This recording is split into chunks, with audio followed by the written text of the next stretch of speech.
هرمون من اضعف الهرمونات. ليه انا ادفع كل شهر 3 4000 جنيه على هرمون ضعيف؟ هو ضعيف لدرجه ان في بنات بتاخد الانافار ومش هتحتاج كمان تنظف بعض. ازيكم يا شباب، معاكم اسلام حسنين. قبل ما نبدا الفيديو ما تنساش تعمل سبسكرايب وتفعل زر الجرس عشان كل يوم بنزل لك فيديو، ولما الفيديو ينزل يجي لك انت اول واحد. النهارده في فيديو هنتكلم عن هرمون الانافار. قبل اي حاجه وزي كل فيديو انا مش بشجع حد ياخد هرمونات، عشان ما حدش يقول لي ايه في الكومنتات هل انت مستعد ان انت ومسؤول عن الاعراض الجانبيه اللي الناس هتقابلها في استخدام الهرمونات. يا عم انا مالي عنك، ما خدت، عايز تاخد انت من دماغك خد، انا ماليش دعوه. يحصل لك بقى اعراض جانبيه، يحصل لك اي حاجه، انا ماليش فيه. انا مش بقول لك روح خد هرمونات وانت عارف الصح من الغلط.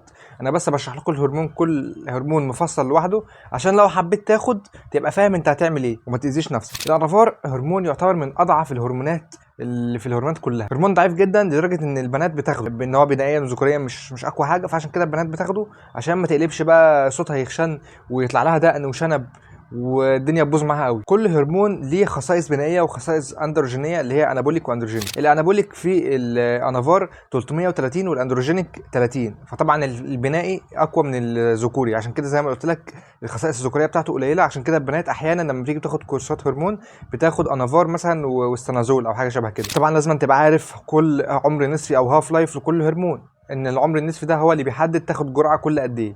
الهاف لايف بتاع الانافار من 8 ل 12 ساعه، فانت محتاج تدخل كل 8 ساعات حبايه مثلا او نص حبايه او ايا كان انت هتدخل ايه الكميه، بس لازم كل 8 ساعات لازم تدخل جرعه. ليه كل 8 ساعات؟ عشان تخلي الهرمون تصاعدي في الدم وما ينزلش في الدم. نخش بقى على فوائد الانافار. الانافار اول حاجه ان هو بفضله انا استخدمه في فترات النشافه، لانه بيحافظ على الكتله العضليه. الناس مثلا طالعه الساحل او رايحه تصيف ممكن يعمل كورس خفيف كده مثلا تيست انافار، فاهم؟ حاجات خفيفه ملوش اضرار كتيره، بيحافظ على الكتله العضليه كويس في فترات النشافه، بيدي كده ايه زقه كويس. وتاني حاجه ان هو مش بيتحول لاستروجين ومش بيحصل له عمليه روماتيزيشن او مش بيتقرمط. تالت حاجه ان هو مش بيسبب في احتباس السوائل وان جسمك يعبي ميه ويعمل ووتر ريتنشن، عشان كده بيستخدموه في فترات النشافه ان هو مش بيحبس ميه في الجسم. وتالت او رابع حاجه ان هو هتحس معاه ان انت عندك طاقه زياده شويه، بيزود الاي تي بي. الاي تي بي عندك بيتكون اسرع، فبتحس ان انت عندك باور واوزانك بتعلى شويه في التمرين. واخر حاجه بقى من فوائد الانافار ان هو يعتبر مش تقيل على الكبد زي المواد الاورال او التابلت على شكل حبوب او قراص،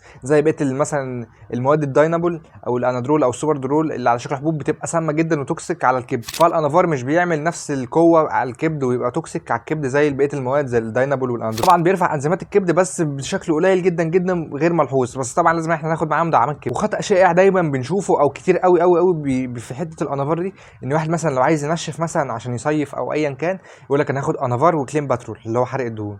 الكورس ده غلط تماما، مفيش حاجه اسمها انافار وكلين باترول او انافار مثلا ولايبو 6 او الحاجات والعك اللي احنا بنشوفه ده. اي لو انت تاخد كورس انافار لازم يبقى معاه تستوستيرون، سواء بقى لونج استر او شورت استر، بس الانافار لازم تستخدم معاه تستوستيرون، وبعد كده تستخدم ممكن معاه كلين باترول براحتك. فانافار وكلين باترول ده كورس خاطئ، ما ينفعش تعمل حاجه زي كده، ده هيبقى عكس معاك. فانت لو هتاخد انافار وكلين باترول لازم تستخدم معاه تيست مثلا، وانافار وكلين باترول ده كورس صحيح وممكن تستخدمه عادي في التنشيف. طبعا مفيش حاجه اسمها ده هرمون للتنشيف وده هرمون للضخامه، مفيش حاجه اسمها كده، بس في هرمون بيحبس ميه وفي هرمون مش بيحبس ميه. فالهرمونات اللي مش بتحبس ميه احنا بنستخدمها في فترات النشاف. الاضرار بقى والاعراض الجانبيه اللي هتشوفها من الانافار يعتبر قليله جدا، ان انا قلت لك ان الانافار يعتبر هرمون ضعيف جدا جدا، حرفيا ضعيف جدا، فانت مش هتحس معاه باعراض جانبيه تقيله، ولا الحمد لله هو يعتبر سيفتي شويه. بس مشكله الانافار الوحيده بالنسبه لي انا اللي بتمنعني ان انا استخدمه ان هو هرمون غالي جدا. الانافار ماده غاليه، معرفش على ايه، مع انه هرمون ضعيف. يعني عارف مثلا لو الانافار قوي وماده شديده كده وبتعمل عضلات جامده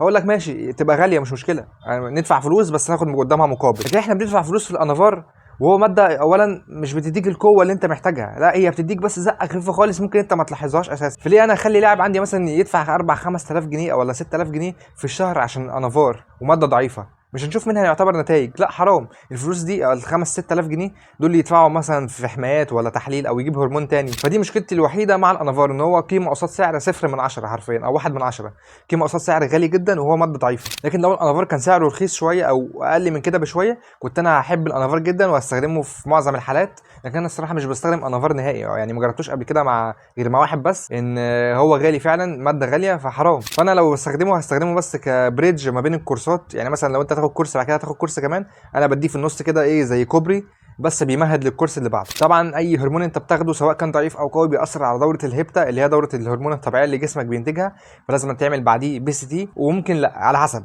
اللي هيبين ايه تحاليل ال اتش والاف اس اتش اللي هي تحاليل الغدد والخصيه، هي دي اللي هتبين. لو انت عندك ما تاثروش فانت مش محتاج تعمل اي تنظيف ولا. بس في ناس بتاخد الانافار وعندها دوره الهبته بتتاثر، وده طبيعي هتتاثر، انت اكيد هتبقى واخد مع الانافار تستوستيرون، فاكيد ال اتش والاف اس اتش هيبقوا عندك واطيين شويه، فهتحتاج تنضف. فبنسبه 85% الى 90% بعد الانافار هتعمل بي سي تي. انا بحب الانافار، طبعا الانافار ماده كويسه جميله ملهاش اعراض جانبيه، يعتبر تماما خفيفه شويه. النتائج بتاعت الانافار متواضعه جدا، ولكن هو ماده غاليه، فلو هنديله هنقيمه من 10 او هتديله ريت من 10، انا اديله 1 من 10 او 2 من 10 بالكتير قوي، وانا كده هبقى موجب مع الانافار يعني. كده الفيديو خلص. تروح تدريب الاونلاين، ابعت لي اونلاين كوتشنج على الانستجرام، هبعت لك كل التفاصيل، وعامل عرض كبير جدا للتدريب الاونلاين للناس الطبيعيه والسترويد يوزر، وطبعا لفتره محدوده عشان باخد عدد معين عشان ابقى مركز وحاطط طاقتي 100% مع العدد القليل ده. بس كده الفيديو خلص. كان معاكم اسامه حسين، اشوفكم في الفيديو الجاي.